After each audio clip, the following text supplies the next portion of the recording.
بسم الله الرحمن الرحيم. تحياتي لكل وحوش جيم مصر. ده ان شاء الله اول فيديو ليا في جيم مصر. كنت باختصار اتكلمت قبل كده في بوست ان احنا هنحاول نحل مشكله ازاي نخلي الرياضه اسلوب حياه، لان دي اهم مشكله دايما بنقابلها في الرياضه، ان احنا دايما نستمر او نقعد سنه او سنتين نلعب وبعد كده نضيع مجهود السنتين اللي لعبناهم والفورمه الكويسه، لان في ظروف جدت في حياتنا ولان في حاجه جدت في حياتنا، فخلاص اضطرينا ان احنا نلغي او نسيب كل الكلام ده.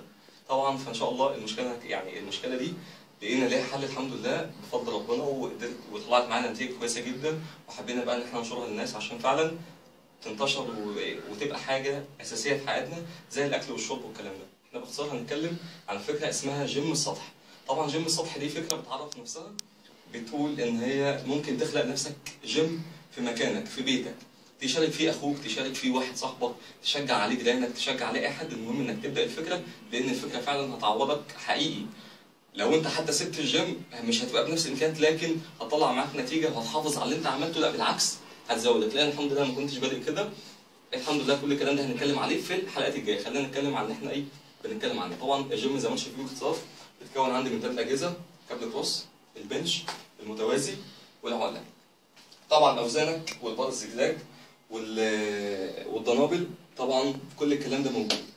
هنشرحه بقى واحده واحده كده على السريع، وان شاء الله في كل فيديو هنشرح حاجه بالتفصيل وعملناها ازاي وطريقه تمرينها وبتلعب عليها قد ايه كتمرينه، لان طبعا اختلاف الاجهزه من فينش جيم ده طبعا بيخلينا ما نعرفش نتعامل معاها قوي غير لما يكون عندك خبره كتير فيها.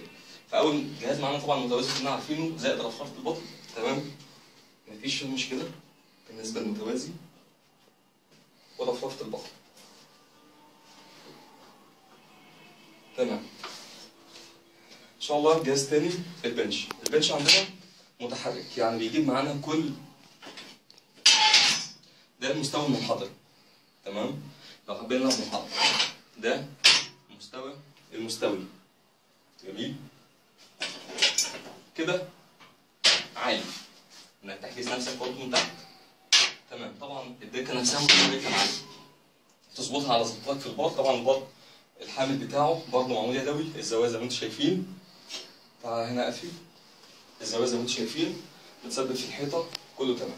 طبعا مش كده، لو حبيت العب كتف كمان هلعب كتف، بلف الدكه وبخلي وش البار وبلعب امامي وبلعب خلفي.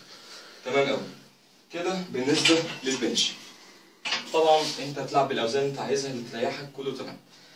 اخر جهاز معانا ان شاء الله هيكون الكابل كروس. طبعا الكابل كروس مهم جدا، وبالذات لما يكون ما عندكش غير اجهزه معينه، هو هتشكل عليه او هتلعب عليه حاجات كتير. طبعا اول حاجه كل الكلام ده يعني الاوزان معاك انك بتغيرها زي الجيم بالظبط، مفيش مشكله. معمول زي ما انتم شايفين، السحب سلس جدا لان البقر معموله على رمان بلي. تمام. بلعب عليه بقى عندي القبضه، عندي المساطر، عندي الوان هاند، المساطر بتاعتي تمام، مفيش مشكله، والحبل تمام. تمام. لو حبيت العب